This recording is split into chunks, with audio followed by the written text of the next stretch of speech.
TV, online, and on the go. This is Valley News Live at 6. After last week's devastating blaze at Elam Rehab and Care Center, many residents say they're struggling to adjust. Valley News Team's crime and safety reporter Bailey Hurley talked with one family member who says after 8 long days, her mother finally found her new home today. It's a day Judy says she'll never forget. Got to the stoplights and I started crying. I mean, I saw the flames come out of the school. And serving as her 97-year-old mother's home for almost 2 years now, Elam has been a place that's been hard to be without, not only for Selma, but many other residents as well. It's been hard because she doesn't know her surroundings. She didn't want to go back in her bed because she said that's not her bed. Officials say they're not sure when residents will be able to retrieve their belongings inside, something Judy says some residents are having a tough time with. There's a lot of things that have to be replaced because you need clothes every day and people need, their shoes and things that you just kind of take for granted and you don't think about it. She says for many, pictures and heirlooms are what help some residents remember and feel safe in new environments. We're trying to get more pictures to make it more homey where she understands that, that is my family on the wall. But says now residents are clinging to familiar faces just like hers. They would light up like kids because they'd say, hey, I know you. They don't know by name, but saw a familiar face and they felt comforted. It was comforting for them. Judy says her mother was first placed at Eventide in Moorhead, but is happy to now have her just down the street at Cheyenne Crossings. And while she knows the uphill battle is far from over for residents like her mother, Judy says she's proud of the community for pulling together. In West Fargo, Bailey Hurley, Valley News Live. And Judy tells us so far they've had to spend over $1,000 to replace the clothing, shoes, and chair that are still locked away in Selma's room. Fargo police are asking for your help finding a missing 13-year-old. Christian Balderston is 5'9", 160 pounds. He has blonde hair and blue eyes. He was last seen wearing blue jeans, white Nike high tops, a red Champion hoodie, and a black Pittsburgh Steelers baseball cap. If you have any information about him, call police. Take it easy out there. Conditions are slippery, but I'll say this, it's sure nice to see some melting in late January.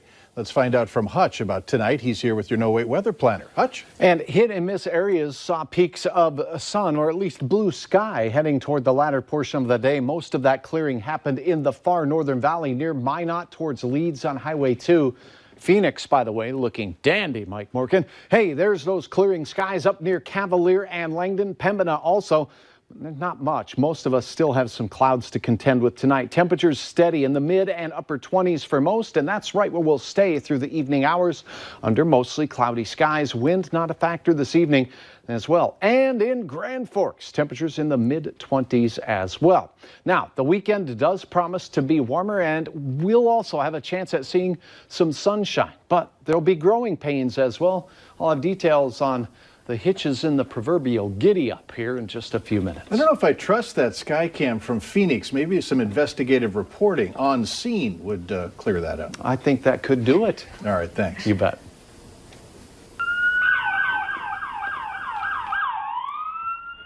Exclusive video for you tonight. A woman is in jail after leading police on a chase from Fargo to South Moorhead. Fargo police got a call for a welfare check at Denny's this morning around 9 a.m. When they tried pulling the woman over, she took off. Authorities say she ran multiple stoplights and stop signs. Clay County Sheriff's deputies pulled the woman over in the 500 block of 22nd Avenue South. She was arrested for fleeing in a motor vehicle.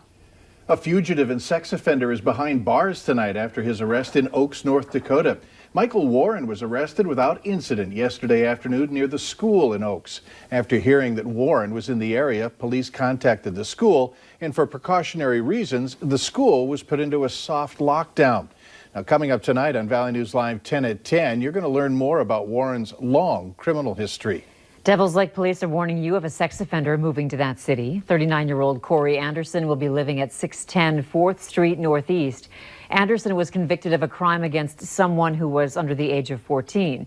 The risk level for Anderson is under review at this time by the North Dakota Attorney General's office. Friends and family gathered inside the Emmanuel Lutheran Church in Grand Forks to say their final goodbyes to Jonah Borth. The 15-year-old was shot and killed Sunday at a home in Northwood. A freshman at Red River High School, friends and family say Borth was active in the church, the orchestra, theater, and sang in several choirs. He was also remembered inside the church for his dedication to his Christian faith and the love he had for his family.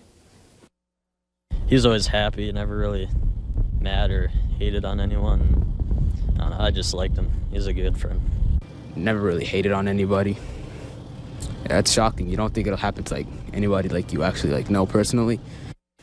Police arrested 32-year-old Samantha Wilson on Sunday. She stands charged with the teenager's murder.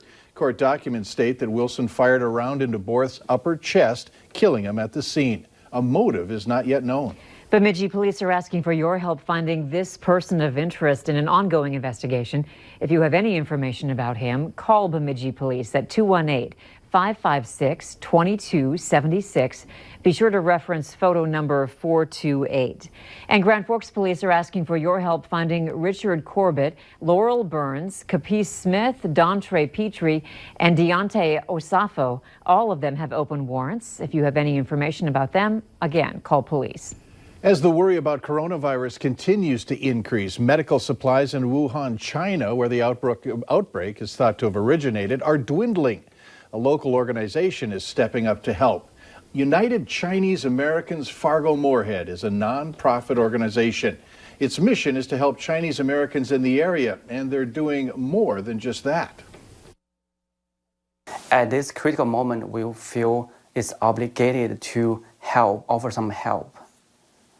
So UCAFM worked with NDSU Students and Scholars Association to start a fundraising to donate money to help our people. And so far, within 3 days, we collected over $5,000. The group will be buying much needed medical supplies like masks to send directly to hospitals in need. If you want to donate, go to our app and click on this story. West Fargo students were busy making a difference in the community today. West Fargo High School held its Inspo Expo, where students could learn about potential careers in the community. They include being a mechanic, flying a drone, or how to use virtual reality. Students and staff also packed over 160,000 meals for Feed My Starving Children, which is enough to feed 445 children for 1 year. Tip of the hat to all involved. Yes. Later on Valley News Live at 6, as you watch the Super Bowl from the safety of your own home on Sunday, what's being done to protect the fans who will see the game in person. Still quite a bit of cloud cover here across the valley, but the weekend promises to bring some warmer weather, some sunshine, and yes, a couple of hiccups as well. I'll have hour-by-hour details in your forecast coming up right after this.